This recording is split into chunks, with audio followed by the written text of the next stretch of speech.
Hi, it's Dwyer, gamblersadvisory.com.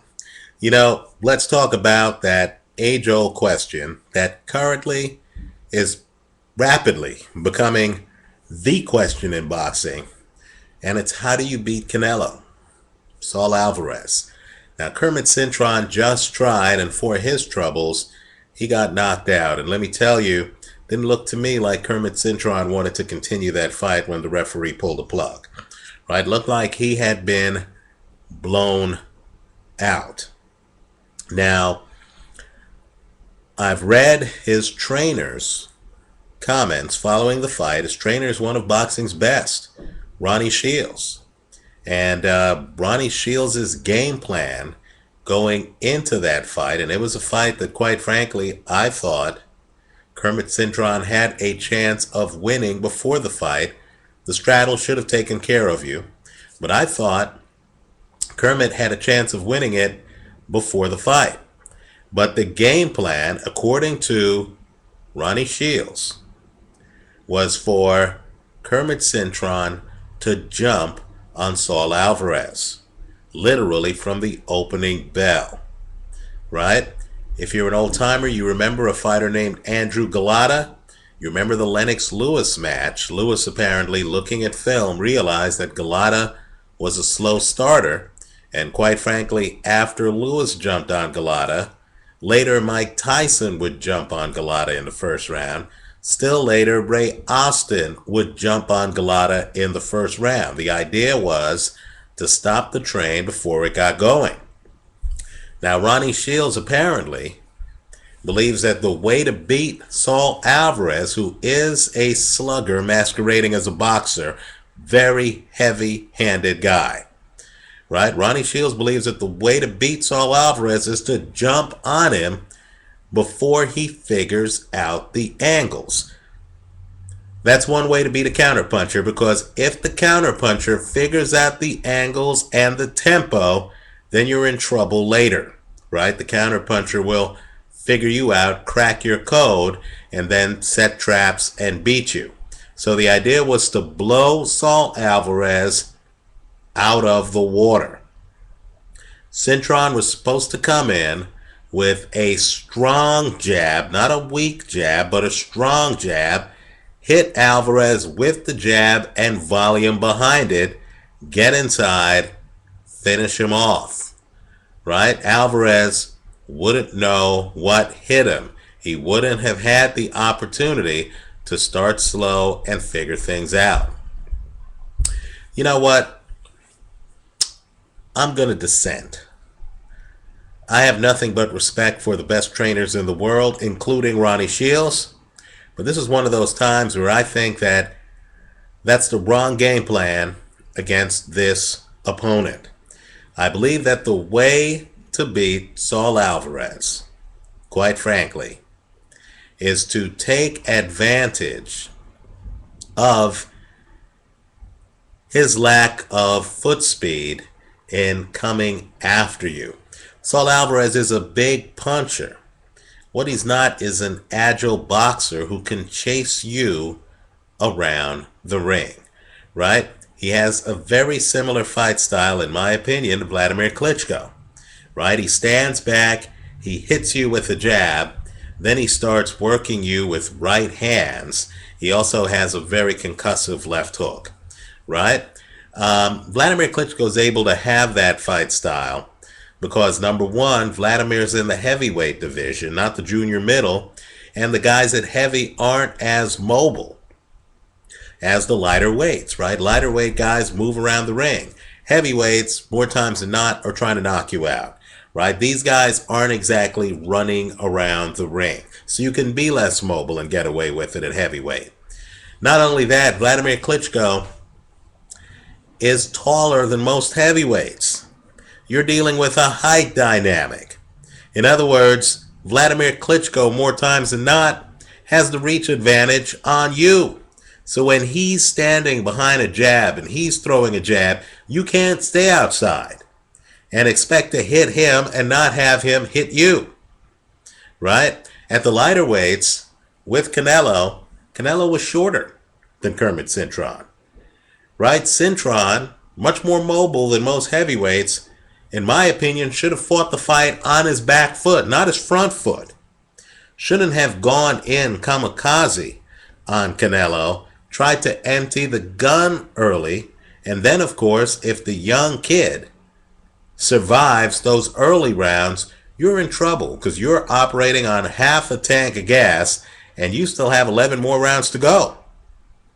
Right? I don't think that's the strategy. I think the strategy should be, since Canelo is a slow starter, the strategy should be, I'm going to come in with a stiff jab, but I'm going to be outside and I'm going to beat you with volume. In other words, I'm going to shoot a lot of jabs. I'm going to fight you Larry Holmes style.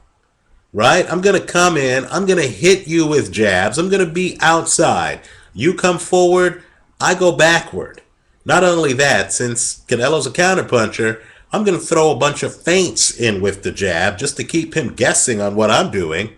Then I'm going to literally just throw mindless volume. In other words, shoot a bunch of jabs, have the jabs dictate the fight. Then when he comes forward, I'm just going to try to throw some inconsequential punches just so I win those early rounds on the judges' scorecards. In my opinion, if you're fighting a short slugger like Canelo who doesn't have the cat-like quickness to just jump inside like a Mike Tyson, right? Doesn't have the bob and weave motion to get inside like a Jack Dempsey or a Joe Frazier, right? If you're fighting a slow-moving Joe Louis type, right? Guy hits hard, but the guy has no foot speed, right? The guy's slow-moving. If you're fighting a Joe Louis type, why not fight like Billy Conn did against Joe Louis, right? Keep him moving, stay outside, hit him with a jab. The only mistake Billy Conn made was Billy Conn then foolishly late in that first fight decided he wanted to take out Joe Louis. Never take out Canelo. I say force the kid to literally come hunting for you. Right? Stay outside his game. He's only like 5'9", 5'10". If you're 6 feet, if you're a tall guy, why would you want to fight him inside? Let me go further. If I'm Julio Cesar Chavez Jr., I don't want to fight the fight that I fought against Sebastian Zvick. I don't want to be inside on a pretty heavy guy. Canelo, too, can throw some brutal body punches. I don't want to deal with that. Life's too short. I want to fight the fight that Chavez fought against John Duddy. Right? Chavez has foot speed. Stay outside. Hit the kid with jabs. Kid tries to lunge on you, throw some hooks. I'd be outside. I'd just be guarding against the left hook. That's his best punch. Right? I'd be outside his jab range. If I'm outside his jab range, what's Canelo going to do? Quickly come forward and close the distance in the ring? That's not Canelo. When's the last time you saw Canelo cut the ring off convincingly on some guy? He's not Antonio Margarito. He's not coming forward, forcing you to make decisions, cutting the ring off, suffocating you. He's not that guy. So since he doesn't move that well, someone's going to have to explain to me why the Ryan Rhodeses of the world are, inside trying to trade with a slugger. And someone else is going to have to explain to me why Kermit Cintron, instead of throwing a Larry Holmes jab, which Cintron has, he has a very good, hard, stiff jab. Instead of living off that hard, stiff jab, which he battered Alfredo Angulo with, what was Cintron doing throwing some weak-ass jab out there that had no pop behind it whatsoever? What was that supposed to do? You're supposed to be busting up Canelo's face with that jab. Right? The guys who know how to fight outside, they want to be outside busting you up. So by the 6th round, your face is all red, and Canelo's a fair-skinned guy. Just imagine if Canelo's face is all red, one eye is swollen, and he's behind on the scorecards 5 rounds to nothing. Let me point out, too, that the sluggers who know how to fight outside, Carl Froch comes to mind. Even though Carl Froch has a knockout punch, if Carl Froch were fighting Canelo and he figured out that he could stay outside behind his jab, he has an excellent jab. He could stay outside behind his jab and bank rounds and have this kid follow him around the ring, right? If he figured out that he could fight a Paulie Malignaggi fight and actually be beating Saul Alvarez, why would he ever shift to plan B? Isn't the goal to win the fight, right? And so I don't get it. I got to tell you, I see Saul Alvarez. I see a guy who's moving slowly in the ring, kind of like Joe Louis. To the old timers, let me just say this. Joe Louis was great in the 1930s. I can't imagine Joe Louis against a mobile heavyweight like Cassius Clay. Just wouldn't happen, because by the time Louis got there, he would already have been hit with a combination and Clay would have been long gone, right? You can't move that slow and be viable against guys who know how to use length and a jab, right? And all I'm saying is, even the guys who are power hitters, who have good jabs, would live behind the jab, right? And wouldn't risk being involved in an in-the-trench warfare type fight. Look at Vladimir Klitschko. What's the knock on Vladimir Klitschko? It's that he's content in fights like, the fight he had against the Russian guy. He's content to live behind a jab, right? I mean, because the idea should be, Canelo has to get past my stiff jab and movement before I move to plan B. If he doesn't, and I'm winning rounds, why would I change that? Let me also say too, I don't think Canelo has that good a chin. But you really need to think it through before your strategy is to jump in and finish the guy in the first round.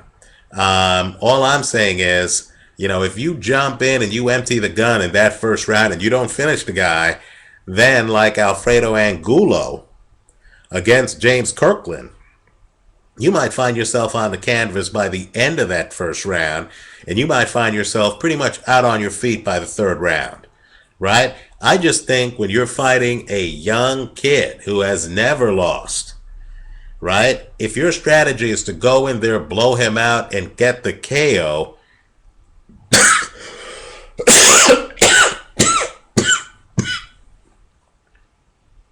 that's asking a bit much, right? I mean, there's a possibility you knock Canelo down, he gets up like James Kirkland, and then what do you have by the third round? You have a dead, tired fighter who knocked Canelo down up against a pissed-off Canelo. Right? I think the better strategy is to fight him on your back foot.